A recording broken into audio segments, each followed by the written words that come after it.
So for a while I had my eyes on a Ferrari 360 Spider. That was the one I wanted. I was going to part X my Ferrari at the time. I'd crashed it.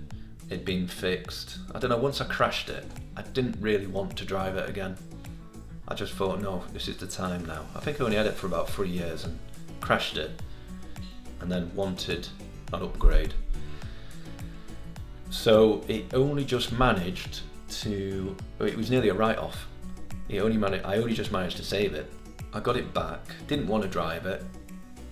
I don't know how I got talking to Amari Supercars, but I did, probably online, and I took it up to Amari's in Preston. I said, do you want to sell my car? Obviously he did. Put it in his showroom and then started to look for a replacement. I remember finding a Lamborghini. It was a cracker. It'd only done 6,000 miles. I knew it was the value car, the Gallardo, because it was the cheaper version, and there was no way I was paying 7 grand for a clutch, because that's how much the Murcielago was at the time. And I remember thinking I can stomach 2.5 grand, but I ain't paying 7 grand. Or something ridiculous. The Murcielago's running costs were expensive. I thought the Gallardo was decent. And it was a nice change, you know, from a Ferrari. And bearing in mind, in the Ferrari, I used to get a lot of abuse. Just in general, just driving anywhere, people go, toss a wanker, do you know what I mean? Like, giving you abuse, hand gestures out of vans and all sorts. It's like, for me inside, I was thinking, I worked really hard for this. Do you know what I mean? Like, this is my dream, and I'm getting loads of grief for it. However, when I got the Lambo, everything changed. People were really nice. You know, parents used to bring their kids up and sit in it, or I used to take their kids out for drives. The amount of little spins I gave to people. Everyone was different when I got that. But just going back to the story, I located this car. I told Amari to buy it for me. He did it. He brought it up to his showroom, obviously cleaned it up for me. We've managed to find a buyer for the Ferrari. This is painful to admit, but we sold it to a guy in Denmark for 27,000. Now that car now is worth way over 6 figures. 27 grand. And it was beautiful.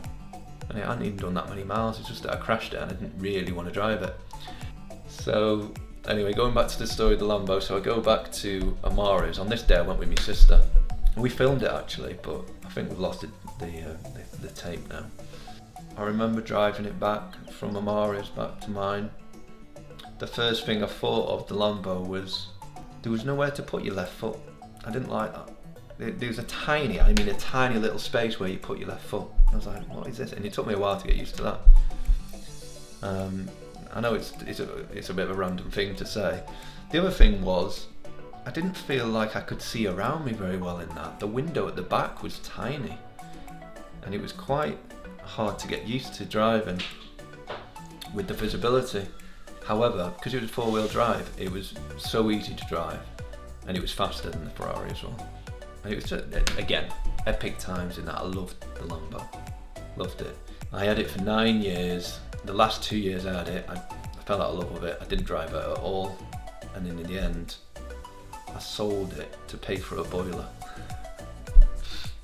I sold the Lambo to buy a boiler, and the boiler cost me 22 grand more than what I sold the Lambo for.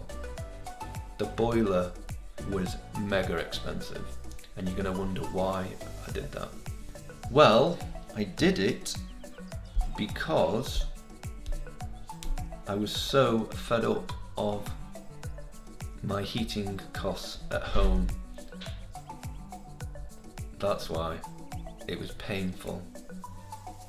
It was painful, and I'll come into that. In fact, I'll go into that now. The last day of the Lambo, on such a nice day as well. Well, Rupert's going to miss it, aren't you, Roops? You're going to miss it.